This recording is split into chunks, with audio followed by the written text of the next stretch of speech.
Here we go again, ladies and gentlemen, because Bill the Rocket Boy, or Bob for short, are facing layoffs. The same people that brought you the critically not so acclaimed MindsEye from last year are facing layoffs even as I speak. I'm going to get into this IGN article which dropped about 2 hours ago, and honestly, when you look at the company itself, they've got numerous spin-offs on the HMRC web page on the UK government side of things, where probably they're just splitting their funds to maybe start another faction of Bill the Rocket Boy, but by this time it's actually too late. What are they going to do? So without further ado, folks, if you end up liking my content, make sure you give me a like. It helps if you comment in the section below here, because believe it or not, that actually spikes the algorithm for me to be out there to get recommended more. And without further ado, folks, let's get on with today's video. Her voice may be almost as important to gamers as Lara's double pistols, curves and skimpy shorts. Kung Fu Hot Dog is a Kung Fu renegade cop. Now he must defeat the most evil Kung Fu master in the world. For a modern gaming audience. Get ready for a new world of unspeakable adventures. I said, Mummy, I like the way the lady runs. Get ready for a new world of unspeakable adventures never before shown in a motion picture. Get ready for Kung Fu Hot Dog. Right? Now, courtesy of IGN, MindsEye developer Bill the Rocket Boy announces more layoffs as CEO doubles down on organized espionage and corporate sabotage claims. Because if I remember rightly, one of the claims that Bill the Rocket Boy were pointing their accusing fingers of was at their ex-employee Rockstar Games, who apparently were sending out influencers to shit on the game, basically. Again, I'm one of the guys that thought, you know what, I know it harkens back to a bygone era of gaming, the old 2000s shoot 'em ups, which were a lot of fun back in the day, but this matter is moving toward prosecution. Now, the current CEO of Bob, Mark Gerard, has announced further layoffs at the struggling UK development studio following the disastrous release of MindsEye, which, by the way, had a price reduction over Christmas. Had I known that, I would have bought it for like £18, but no, it's still at the full price of over £50. I ain't spending a dime on that, man. No way. In July of last year, IGN reported that the Edinburgh-based Bob had issued at-risk of redundancy emails to around its 300-strong UK workforce after MindsEye flopped at release.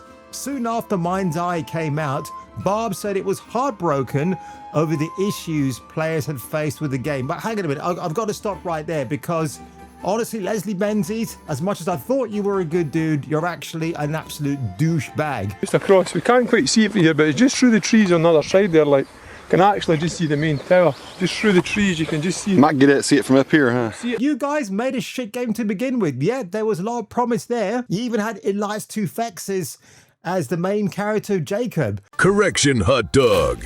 Jacob was played by Alex Hernandez. And yet, you bring a talented voice actor like him into the fray. Even he was saying afterwards, why didn't they release this game when it was fully cooked? I don't get it. You know, when it came out of the oven, they should have just done a few touch-ups here and there, and then it would have been all good to go. But a story-driven action-adventure was initially designed to be part of Everywhere, the Roblox for adults creation led by a former GTA Auto Design Chief Leslie Benzies.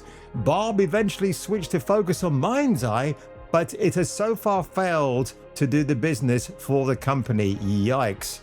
And what they go on to say here is, back in July, Benzies told the staff that the studio would bounce back and relaunch MindsEye, which, to the best of my knowledge, hasn't actually happened. And if it has, they were promising that it was going to get a sort of a rehaul like Fallout 76 and No Man's Sky. That's the other game I'm thinking of, which you know they made comebacks, those games, but this one sadly isn't going to happen. Now, what's really shocking here is this part here. In January, Gerard accused YouTuber Cyberboy, who's a bit of a lefty-leaning idiot, by the way. That's the same guy who's actually done stuff for YouTube before, so he knew how to grow his channel very quickly. He actually admitted it in one of his videos, which I just thought, oh, well, there you go then. That explains a lot.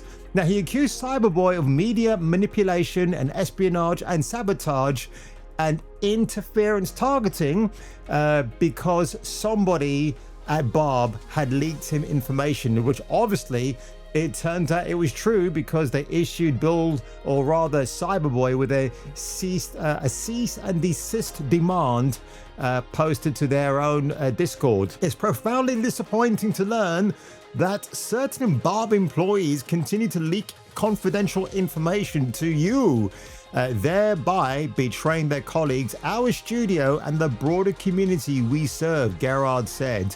I mean, all they had to do was just delay the release of the game. I mean, by the time they started showing it off and people like me were talking about it, I was even hoping to get a preview copy, but guess what? I'm not a big enough channel to warrant that kind of attention.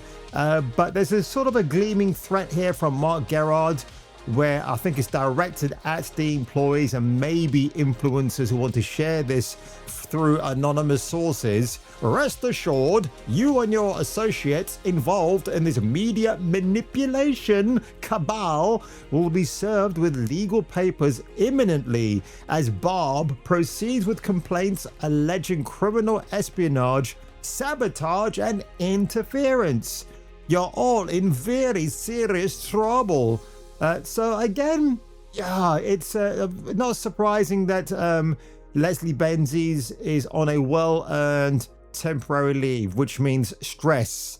It's stress leave. That's what it is. If you work in an office for long enough, and yes, this is not an office, it's a game development studio, you are signing off with stress leave. Not that Benzies has to worry about anything. The man has a pile of cash that's probably bigger than Walter White's from Breaking Bad. Now, of course, you got the usual heartfelt statement here.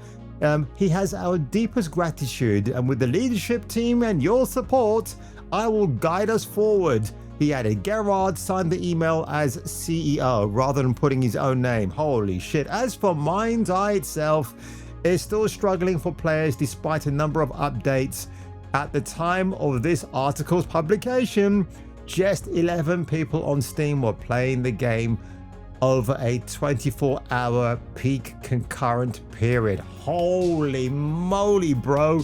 I don't know what else to say apart from, is there any comeback for this game? Is it going to make a bigger comeback than the Beatles or Jesus Christ? Probably not. But somebody who might be doing that is yours truly, sat here on his 60s dinosaur. And if I were you, and if you were me, perhaps you can watch maybe that video over there, or maybe this one right here, and give me a shout out and a subscribe right after. And I'll catch you catching me for the return of the next video.